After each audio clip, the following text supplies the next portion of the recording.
जय श्री राम। नमस्कार दोस्तों, देवगुरु बृहस्पति का राशि परिवर्तन हो रहा है। देवगुरु उच्च के हो रहे हैं।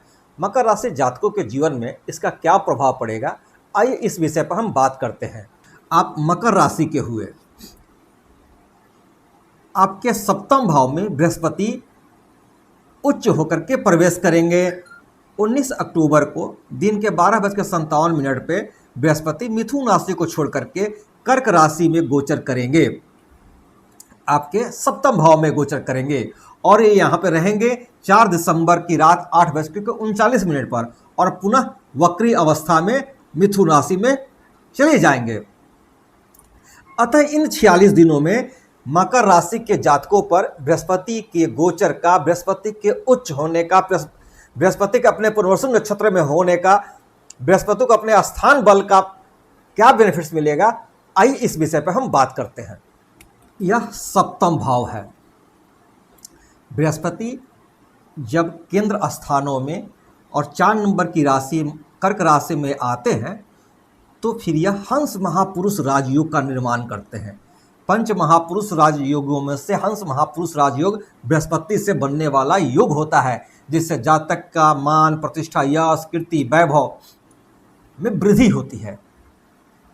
सप्तम भाव भार्या का भाव है, आपके लाइफ पार्टनर का भाव है। अतः ऐसे समय में अगर आपके अपने लाइफ पार्टनर्स के साथ कुछ विवाद चल रहा था, मतभेद था, मनभेद था, तो उसमें आप देखिएगा 19 अक्टूबर के बाद से वह दूरियां मिटती हुई नजर आएंगी। अगर आपका शादी विवाह नहीं हुआ है तो आपके विवाह के लिए न्योते आएंगे, निमंत्रण आएंगे, बातचीत चलेगी और यह समय भी है आपका शादी विवाह हो सकता है। आपकी दैनिक आमदनी भी बढ़ती हुई दिखाई देगी। यह भाव पार्टनरशिप का है। अगर आप व्यवसाय कर रहे हैं तो अगर आपके पास कोई अच्छा पार्टनर नहीं है, काफ़ी दिनों से आप पार्टनर की सर्चिंग में थे, तो मैं बोलूँगा यह समय आपके लिए अच्छा है। आपको एक अच्छा पार्टनर मिलेगा, कोई बहुत बड़ी डील मिलती हुई आपको दिखाई दे सकती है। पार्टनरशिप में आप कुछ अच्छा नया अचीवमेंट प्राप्त करते हुए दिखाई देंगे। अतः सप्तम भाव से मिलने वाले जो फल हैं वो आपके लिए काफ़ी अच्छे होंगे। बृहस्पति यहाँ विराजमान होकर के आपको काफ़ी अच्छा फल देंगे। बृहस्पति द्वादश भाव एवं तृतीय भाव के स्वामी होकर के सप्तम में है।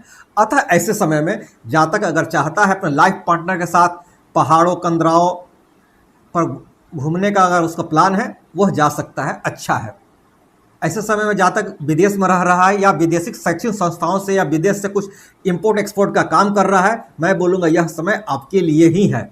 जैसा कि हम जानते हैं बृहस्पति की 3 दृष्टियाँ होती हैं, 5वीं, 7वीं एवं 9वीं दृष्टि होती है। बृहस्पति पंचम दृष्टि से आपके लाभ भाव को देखेंगे, सप्तम दृष्टि से आपको देखेंगे एवं नवम दृष्टि से आपके तृतीय भाव को देखेंगे। बृहस्पति जब पंचम दृष्टि से आपके लाभ भाव को देखेंगे तो ऐसे समय में जातक को आय के नए नए स्रोत दिखाई देंगे। अगर आपका लाइफ पार्टनर भी बिजनेस में है तो उनके भी आमदनी बढ़ती हुई दिखाई देगी। आपको उनके द्वारा दिए गए सुझाव का अगर आप अनुपालन करते हैं या फिर आप अच्छा मिलकर कार्य करते हैं तो मैं बोलूँगा यह समय आपके लिए काफ़ी अच्छा रहेगा। आपको अपने बड़े भाई बहनों का भी सपोर्ट मिलेगा। समाज में उच्च तबके के लोग जो हैं वो आपके बिजनेस, आपके मान प्रतिष्ठा में वृद्धि करते हुए दिखाई देंगे। आपको पूरा सपोर्ट करेंगे। अगर आपका प्रमोशन रुका हुआ था तो यह समय बोलूँगा आपके लिए काफ़ी अच्छा है, आपका प्रमोशन होगा। अगर आप अपने बिजनेस का एक्सपेंशन भी करना चाहते हैं, कर सकते हैं, अच्छा रहेगा। बृहस्पति जब सप्तम दृष्टि से आपको देखेंगे तो थोड़ा सा आपको अपने, चूंकि यह दसम भाव है, बृहस्पति जब सप्तम दृष्टि से आपको देखेंगे तो यह 10 नंबर लिखा हुआ है, यानी मकर राशि है और मकर राशि में बृहस्पति नीच का फल देते हैं, उनकी शुभता में कमी आ जाती है। अतः ऐसे समय जातक को अपने स्वास्थ्य को लेकर थोड़ा सचेत रहना चाहिए। डायबिटीज़ की दवा समय पर लेते रहें, क्योंकि ऐसे समय में भागदौड़ का भी योग बनता दिख रहा है। अतः जातक को चाहिए अपने खाने पीने पर ध्यान रखें, पाचन तंत्र को स्वच्छ रखें, जातक को भरपूर नींद लेने का प्रयास करें, रात में भरपूर सोए, तथा जातक को मन में व्यर्थ की चिंता अवसाद नहीं ले, है ना। जातक ओवर कॉन्फिडेंट ना हो जाए, जातक अहंकारी ना हो जाए। आपको दूसरे की बातों को सुनना कम, सुनाना ज़्यादा अच्छा लगता है, मगर ऐसे समय में मैं बोलूँगा आपको दूसरे की बातों को सुनने का प्रयास करें। अपनी भावनाओं पर काबू रखें, नियंत्रण रखें, है ना। अहंकारी बनने का प्रयास नहीं करें। आप उदारशील होते हैं, धर्मानुकूल आचरण करते हैं, आप सात्विक होते हैं, अतः और धर्म के अनुसार चलते हैं, है ना। हंस महापुरुष राजयोग बना रहे हैं। बृहस्पति की जब नवीं दृष्टि आपके तृतीय भाव पे पड़ेगी, तो ऐसे समय में अगर आपके छोटे भाई बहनों से कुछ मन मुटाव चल रहा था, अब रिश्ते अच्छे हो जाएंगे। दोस्तों का भरपूर सहयोग मिलेगा। पड़ोसियों के साथ अगर कुछ बातों में भिन्नता आ गई थी, मतभेद था, मनभेद था, अब वो अच्छा से साथ में रह सकेंगे। जातक जो ऑनलाइन का काम कर रहे हैं, नेटवर्किंग का काम कर रहे हैं, सोशल वर्क कर रहे हैं, यह समय आपके लिए काफ़ी अच्छा रहेगा। अगर किसी कार्य को करने के लिए आप दृढ़ निश्चय नहीं हो रहे थे, तो यह समय आपके लिए सपोर्ट करेगा। आपका पराक्रम एवं साहस जातक को कार्यों को सफल बनाने में भरपूर मदद करेगा। अगर आप दृढ़ निश्चयी होंगे तो कोई भी असाध्य कार्य को भी आप पूर्ण कर सकेंगे। छोटी यात्राओं का भी योग बन रहा है, आप धार्मिक यात्राओं पर भी निकल सकते हैं। आपके धन भी खर्च जो होंगे वो शुभ एवं मांगलिक कार्यों में खर्च होंगे, है ना।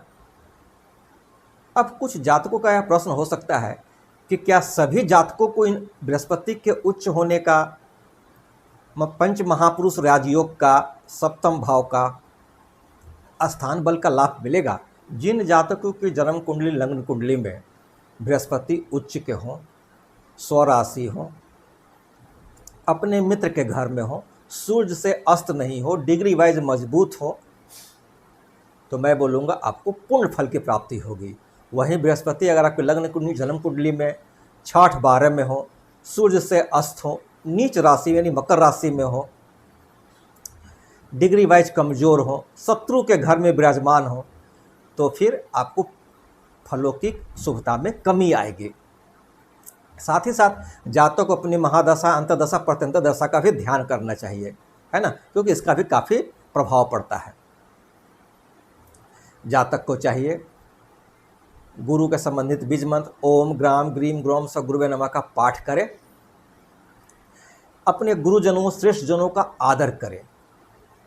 गरीब एवं जरूरतमंद लोगों को पीला वस्त्र, पीली दाल, पित्तल, पीली मिठाई, पीले वस्त्र, केले का दान करें एवं उनसे आशीर्वाद लें। 17 अक्टूबर से सूर्य भी नीच के हो रहे हैं, है ना। और कहाँ हो रहे हैं? आपके कार्य क्षेत्र में सूर्य आ रहे हैं। तो मैं बोलूँगा जातक को अपने पिता से अच्छे संबंध रखने चाहिए। पिता के बातों का सम्मान करें। साथ ही साथ सुबह स्नान ध्यान करके सूर्य भगवान को तांबे के लोटे में जल भर करके अर्घ्य दें तथा ओम घृण्य सूर्याय नमः का पाठ करें, अच्छा रहेगा। मैं ज्योतिष से संबंधित वीडियो बनाता हूं। अगर आपको मेरा वीडियो अच्छा लगे, लाइक करें, शेयर करें, सब्सक्राइब करें। धन्यवाद।